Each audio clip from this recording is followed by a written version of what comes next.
Thanks, Brian. It's a pleasure to be here. What I'm going to talk about is about plant regeneration. It is at the individual plant species level, about the mechanism, how they function, why they function that way.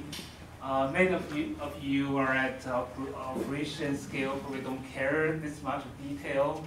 So please bear with me. Hopefully, treat it as a good story. This research is based on the thesis of my graduate student, Jin Lee, who is here, right? Oh, okay. I'm counting on you to back me up in case I don't know the details. There's a group of people, Jack Morgan, Dan, and Dana from USDA ARS, located in Shenyang, Wyoming, and Fort Collins. What we did is to get the plant materials, seeds, from a FACE facility, free air CO2 enrichment. Very expensive, probably cost about $2 million to set up, and every year probably $500,000 just to keep it going. So we get the seeds. Seeds were produced from those plants, and we evaluated the traits of seeds related to regeneration. For example, seed mass, viability, germination, in the response to different temperature. Okay. So why regeneration from seed is relevant in grassland? I remember people ask me question, why bother studying seed germination in grassland? Because perennial grasses are dominant species in grasslands, and perennial grasses regenerate mostly through vegetative production, right? So I would ask a question back to them. Do they produce seeds? Yes, all of them produce seeds. If the seeds are no use of them through the evolutionary process, they will lose ability, right? So there must be a need for seed production. For perennial grasses, even though they can regenerate from vegetative parts after disturbances, okay, they may rely on seeds, right? And for practical reasons, to grow forage, you need seeds. For reclamation, you need seeds. For annuals, they don't have choice. They die every year to rely on seeds. Okay? So climate change, global warming, will have an increase in temperature, or likely increase in precipitation, although increase in temperature may offset increase in precipitation, have more drought, and have increase in CO2 concentration in the atmosphere.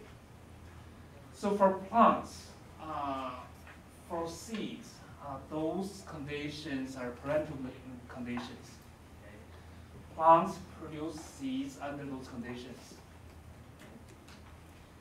And those conditions can affect plants in many ways. The size of the plants, some will be benefited by the changing climate, others may not be affected, right? And with bigger plant size, likely to have more input to reproduction, meaning seeds. Okay. Phenology may change. Some may reproduce sooner than before. And among the seeds, both the timing of maturation, the number of seeds, the size of the seeds, all can change. And seed quality, what's the percentage of seeds that are viable, that are enhanced by double CO2 or reduced?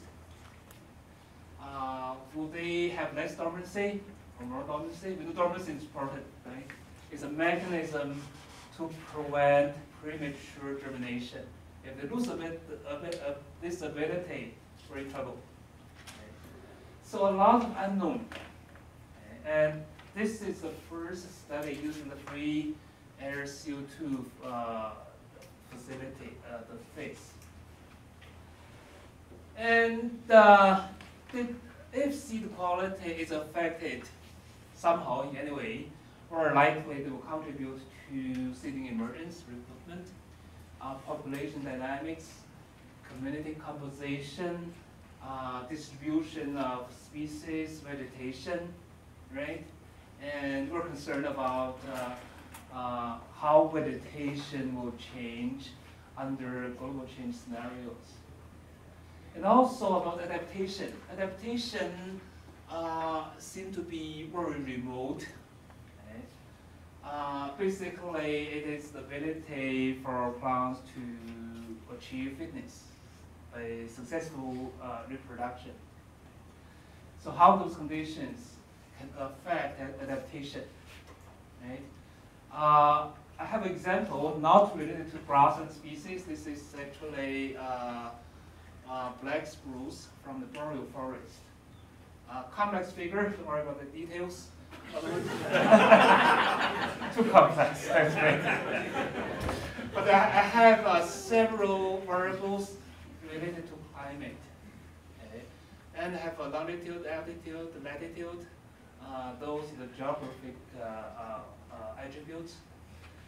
Different geographic locations are causes for the different climate, right? So you have the arrows to go to different variables.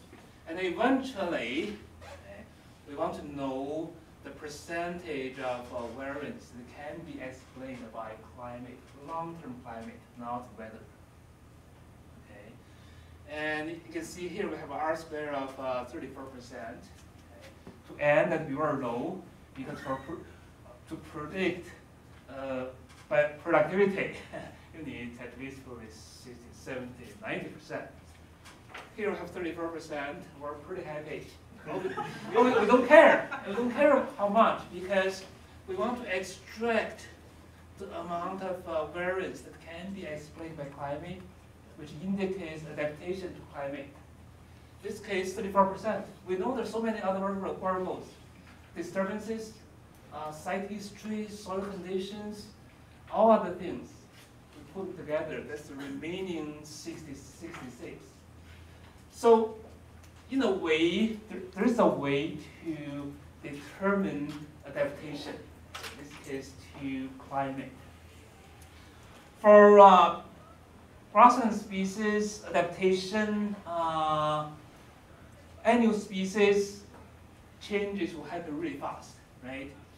Suppose we have a population like that represents all the genotype. Every year, some years you have dry years, wet years, hot years, cold years.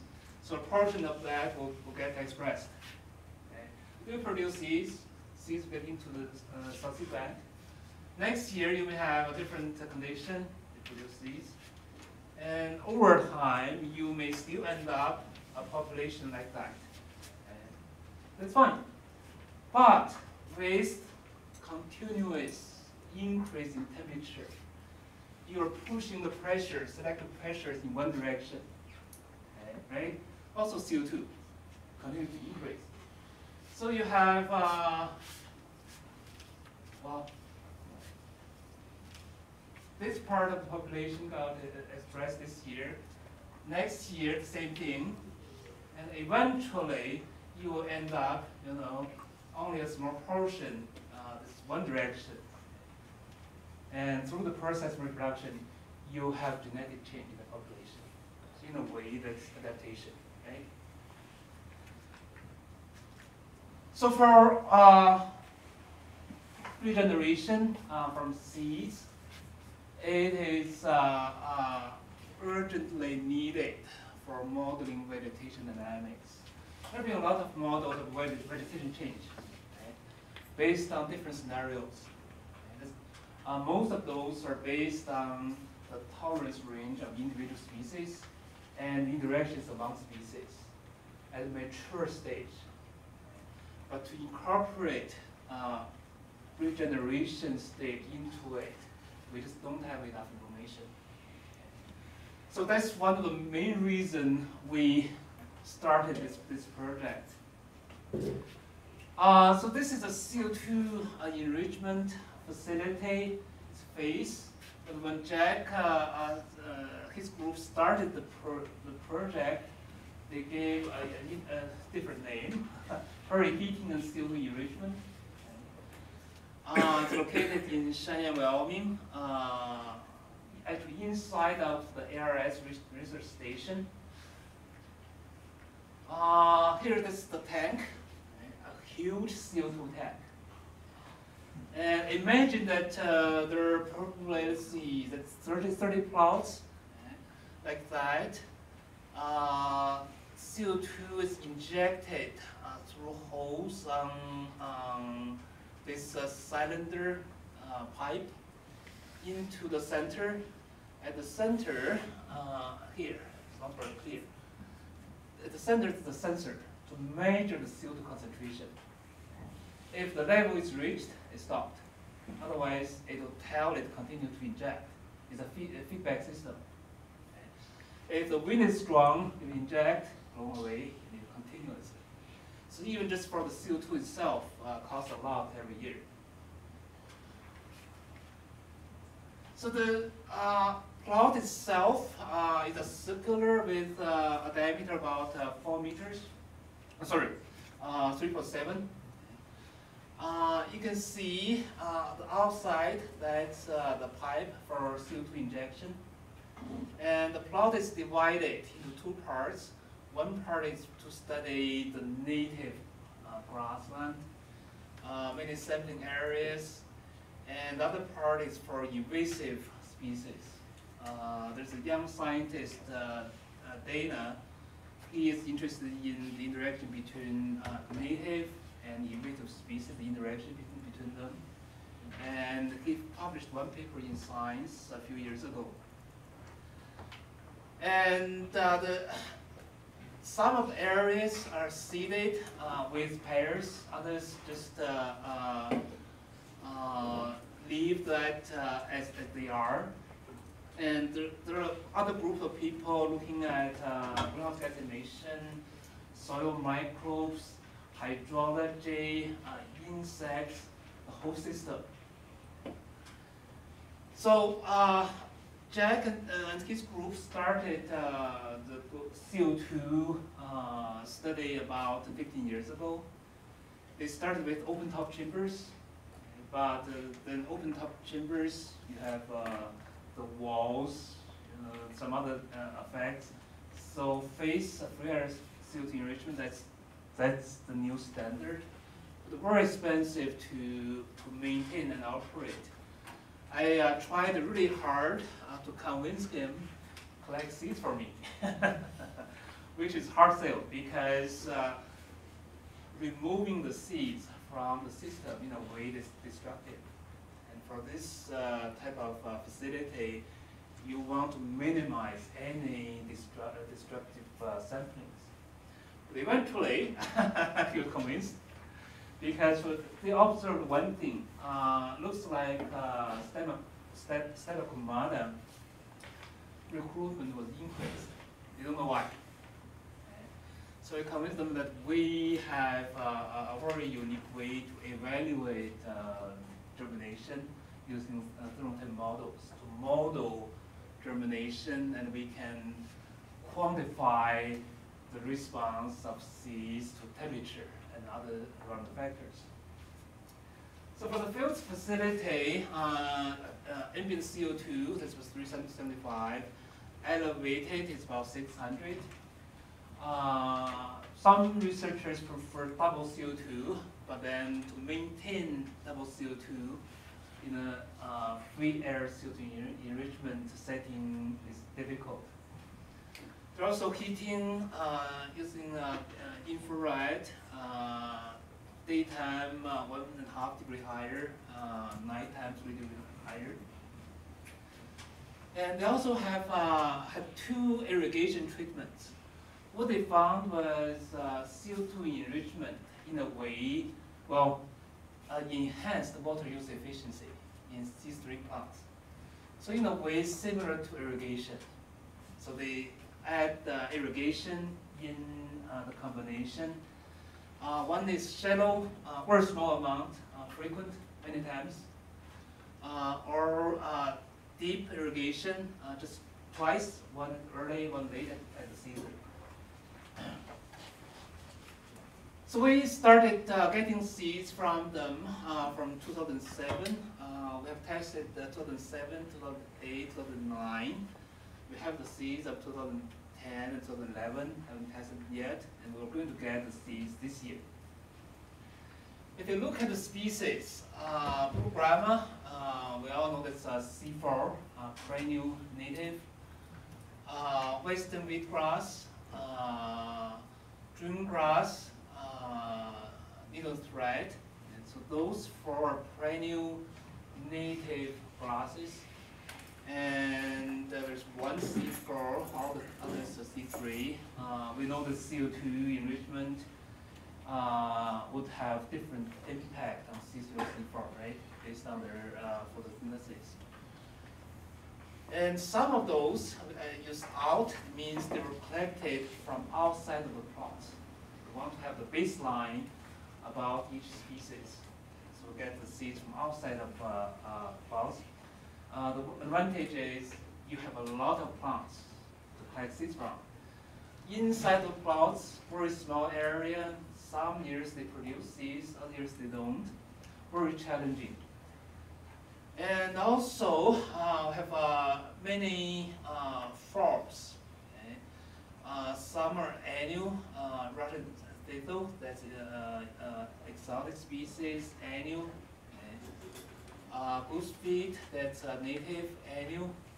They were used as a pair for comparison. And we have two biennial species, one native, one exotic. Two perennial species, one native, one exotic. Artemisia frigida, that's pasture sage. It's a perennial, or we can call it half shrub, small shrub. What Jack found in his open top chamber studies many years ago was under double CO2 or CO2 enrichment, Artemisia frigida increased in abundance, cover, number, many times. So he proposed that increases in shrubs around the world with this species expansion may be due to CO2 enrichment in the last 150 years. Could be one of the reasons, but probably not the only reason. So we try to have a wish list, pretty much got it. The problem is, some years you may have seeds from just a few treatments or one or two replications. And even that may not have enough seeds for our systematic test. So we use the seeds from outside of the plots to determine the range of temperature that we can use for modeling. And eventually, just select 3 or 4 temperature regimes based on the test. You can see some, there's 10, 0, daytimes of our 10 degree, nighttime 0. The difference between night and day is of 10 degrees. And that's pretty much what we experience here in the mixed prairie, 10-degree difference. And hoping that we will have enough data points for the modeling process. The thermal model, I will use this method to study grassland forest species in the last 10 years. Very useful, very powerful. It can reveal something that the germination test alone cannot.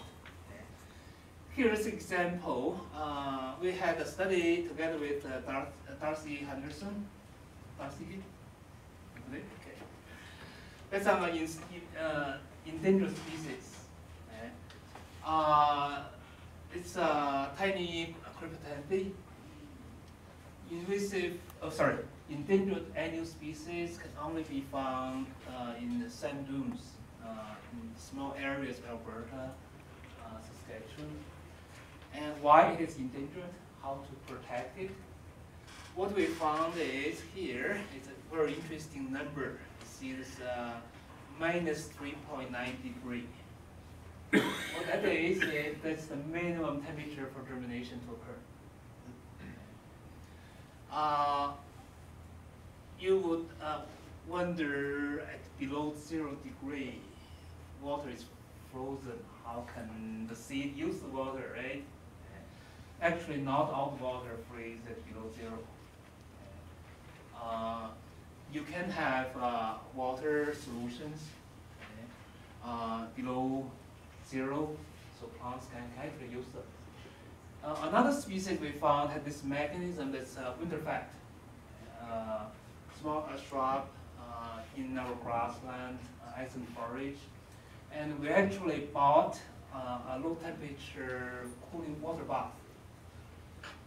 Have precise control temperature and put the seeds in and tested the accumulation of heat at about -3, and then validate the model using that. So we actually got the germination at below 0 temperature.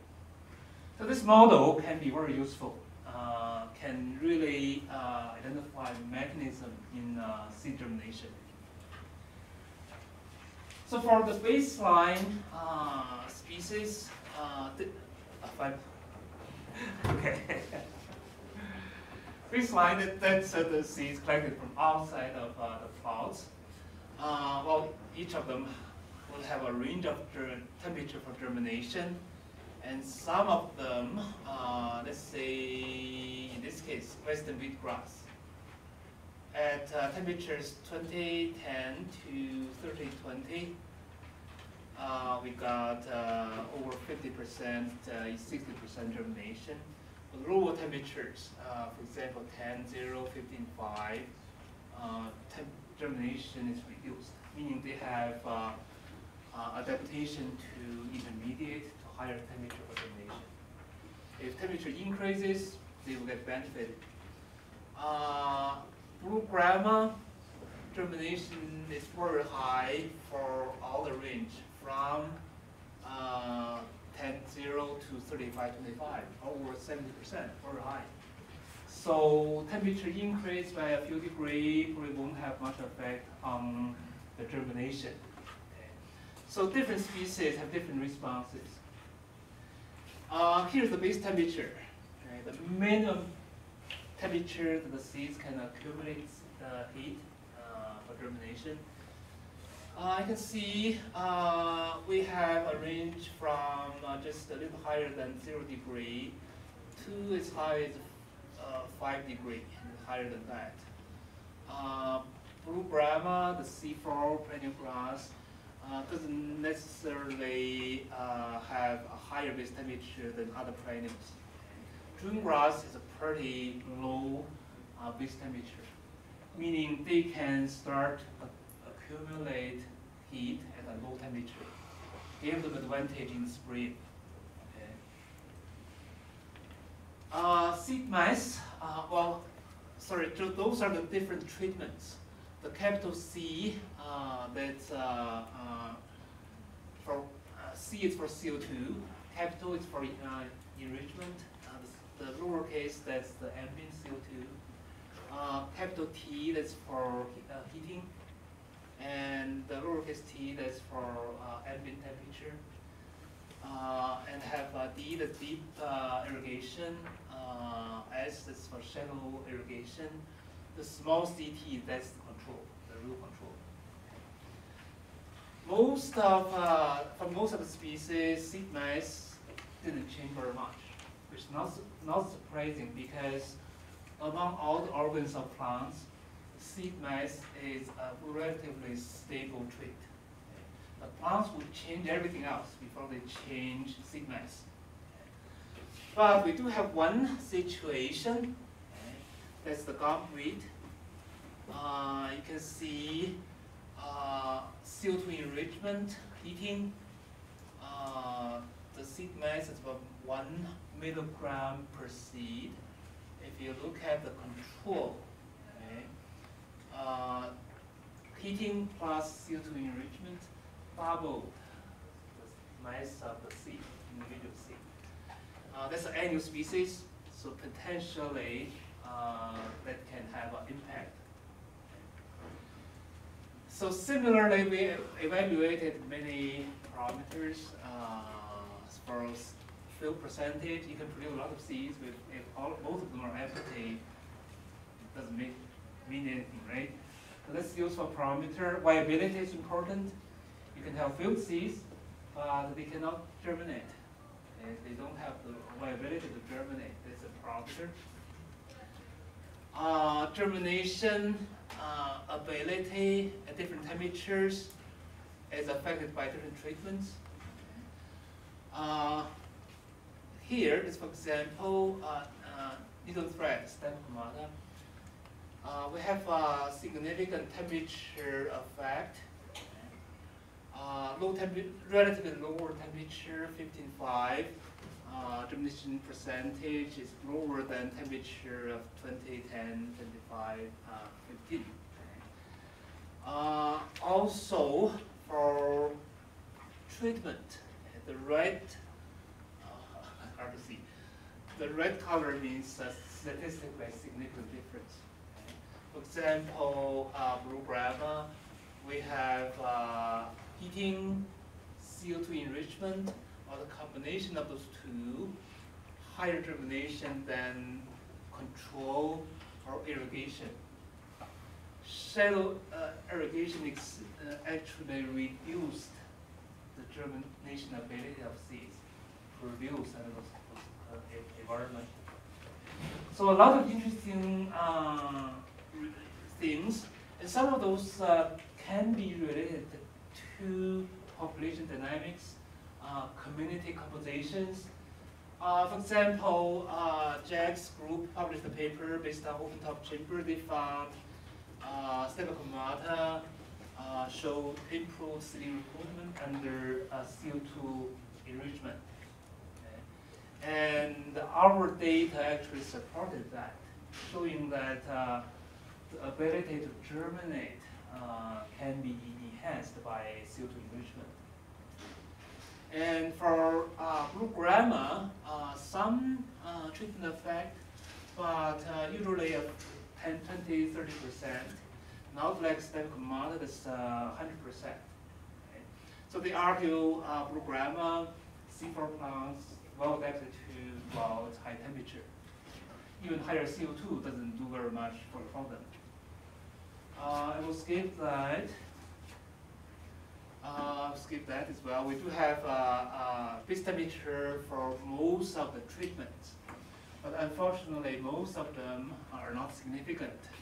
Maybe that's what is true, right? Yeah, sorry. Well, we observed difference in seed quality, and we try to relate them back to population processes, community ecosystem processes. I won't go through them. We need to do more for seeds collected in the last 2 years and this year. There's a limitation. Seeds from the clouds often limited. So probably we should go back to control the environment, control the greenhouse to produce more seeds to really have a good understanding about effect of CO2 and temperature as parental effect on seeds. There can be trade-offs between traits, for example, size and number, and maybe fill rate, germinability. We need to dig into the data. And eventually, probably through a meta-analysis, we'll look at functional groups. Remember the list? We have annuals, perennials, biennials, native, invasive, C3, C4. We'll try to generalize it and eventually really contribute to community level models. All right, sorry for taking so long.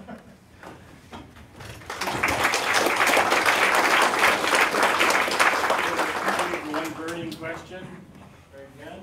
Is there a burning question? We've got one burning question.